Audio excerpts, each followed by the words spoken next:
In a new ruling, the Supreme Court has just upheld a federal gun control law meant to protect domestic violence victims. The justices ruled 8-1 in favor of the Biden administration and a 1994 ban on firearms for people under domestic violence restraining orders. In effect, reversing a ruling from the federal appeals court in New Orleans that had struck down the law. It marks a shift from the court's recent 2022 endorsement of a broad right to possess a gun. Writing for the majority, Chief Justice Roberts said, since the U.S. was founded, quote, our nation's firearm laws have included provisions preventing individuals who threaten physical harm to others from misusing firearms, and added that the provision at issue in the case fits comfortably within this tradition. Justice Thomas was the sole dissenter in this case. And so, yeah, I think this is a good ruling. It protects people in a situation where there's an active threat. They've been, known and convicted to be a domestic abuser. The police have determined it's not safe for them to be around this other person. They have a restraining order. There's some confirmation here. From law enforcement and from other members of the community that, possessing a gun in this case is not necessarily for a well-regulated militia. They might use it in malicious ways. And so I think it's a good ruling. Here's a little bit from Clarence Thomas's dissent. He said the question before us is not whether Rahimi and others like him can be disarmed consistent with the Second Amendment. Instead, the question is whether the government can strip the Second Amendment right of anyone subject to a protective order, even if he has never been accused or convicted of a crime. It cannot. The court and government do not point to a single historical law revoking a citizen's Second Amendment right based on possible interpersonal violence. So I think his contention is with the idea that a civil proceeding could prohibit someone from owning a gun rather than a criminal conviction, which I'm understanding of, but I think generally I err on the side that you do of protecting women who have been, anyone, man or woman, of who's been subject to domestic abuse of the perpetrator potentially coming back and killing them, which unfortunately is something we see quite often when people leave abusive situations, that the abuser usually escalates their abuse either to keep them from leaving or to punish them from leaving. There's also an interesting political context here because, of course, we just saw the president's son, Hunter Biden, convicted of lying on a federal forum and then possessing a firearm while he was abusing illegal or illicit substances. And there was a possibility that he was going to try to challenge that underlying law that he was convicted under by saying that it is inconsistent with the Second Amendment to basically prohibit drug abusers from owning firearms. This is obviously an important precedent related to that yes, they do have, they can enact reasonable restrictions on people who might be a danger to themselves or others on owning firearms. Right, and I think because of how restraining orders are put into place, typically in most states, I believe it's true for New Orleans as well, you have to have a judge grant the restraining order. Right. It typically happens at the time of arraignment, which is shortly after arrest. And so there is a process where a judge is making a determination here. And so if Clarence Thomas is upset about this because there's no formal conviction of a crime, I think there should be some review of people's right to be free and have a trial by jury before being convicted, which is something that's not honored in the Constitution today. We have a lot of people in jail simply because they cannot afford cash bail. So I'd be very curious to see if Clarence Thomas upholds this logic if they heard a case of that nature. But I think at the end of the day, a lot of the justices, looked at this case and, made some calculation. How does the Second Amendment apply? I think the language that it needs to be a well-regulated militia, that language was actually considered here in making this decision. We don't have just simply the right to bear arms. There's some promise that it will be regulated in some way. They're also using the historical nature of gun laws in the country, of course, and the idea that there have always been some kind of restriction on people's ability to own weapons. Not always, but at least in most of the laws that have been created in the aftermath of the creation of the country. We have decades-old bans on fully automatic weapons, outside of some weapons that were created before a certain year, and you have to have basically a special license in order to have one of those or be grandfathered in.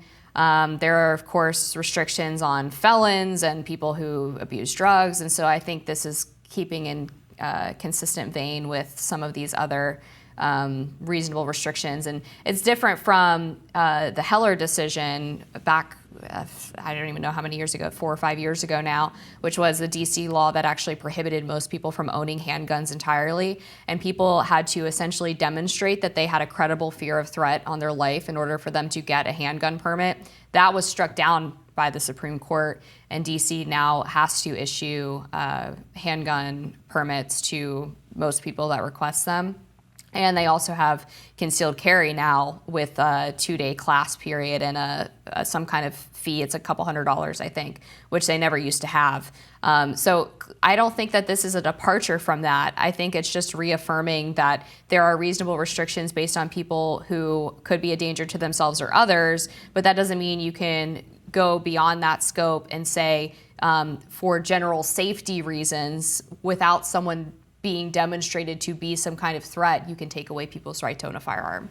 Absolutely. This comes on the heels of the Cargill ruling, which we covered here on the show, that ban on bump stocks found to not be constitutional, right, or rather the categorization that a bump stock turns a weapon into a machine gun and then would qualify under the fully automatic weapons ban.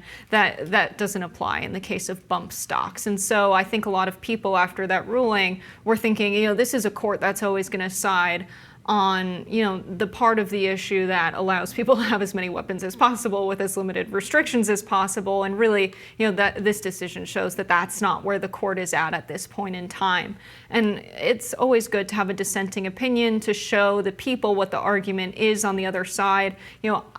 Sometimes it's very clear cut and we get a 9-0 ruling, but in cases like this where so many people have such a fervent defense of their weapons, from my cold dead hands, there's bumper stickers all over the country of people talking about how they need to defend their right to bear arms at this point in history. It's very good that we have this dissenting opinion that people can read and compare and feel seen by the court. I think a unanimous ruling in a case would maybe make a lot of those people that have this anxiety around being able to keep their weapons, it kind of satisfies them. They can read Thomas's dissent. I think it's also interesting that we've had a lot of decisions come out of the Supreme Court this cycle that have been unanimous, which I think really cuts against the idea that this is an illegitimate court or this is a court in crisis. Like, certainly there are going to be some that cut across ideological lines, and that's going to happen whether it's a liberal court or a conservative court.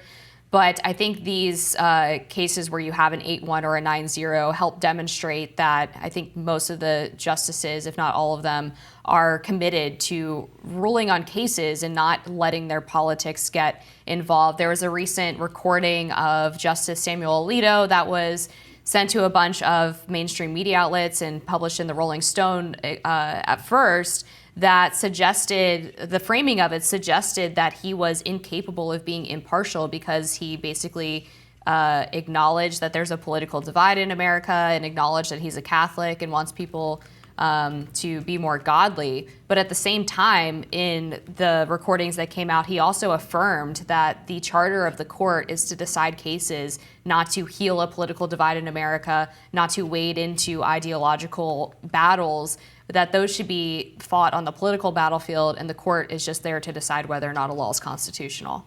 Right, and of course there's all kinds of statistics showing that a woman who's experiencing a domestic violence situation is much more likely to be killed by her partner, that in the homicides of women, 34% of those women are more likely to be killed by their spouse. There's all kinds of statistics showing that, law enforcement agencies showing female victims of murders, having that 34% figure be by an intimate partner, it's scary to think that someone you share a home with or share love with is more likely to kill you than someone who dislikes you. And maybe you can make the case that if you're abusing your partner, you don't really like them. But a lot of these figures are really concerning. And so just looking at what the statistics show, I believe the justices consider what the impact of their rulings will be. And I believe it's, if it's not on paper, it's in these justices' hearts and minds that if we ruled in the other direction, there could be women who are killed as a result of this ruling. And so I think, law and justice aren't the same, but this feels like, it's upholding the law and justice as well. Yeah, and some other cases that we'll be looking for as the rest of the Supreme Court term goes on will, of course, be Murphy v. Missouri and then the Trump presidential immunity case. We still have yet to hear on both of those blockbusters. Absolutely. So we're going to keep our eyes on the court and keep following it. Yep. More Rising after this.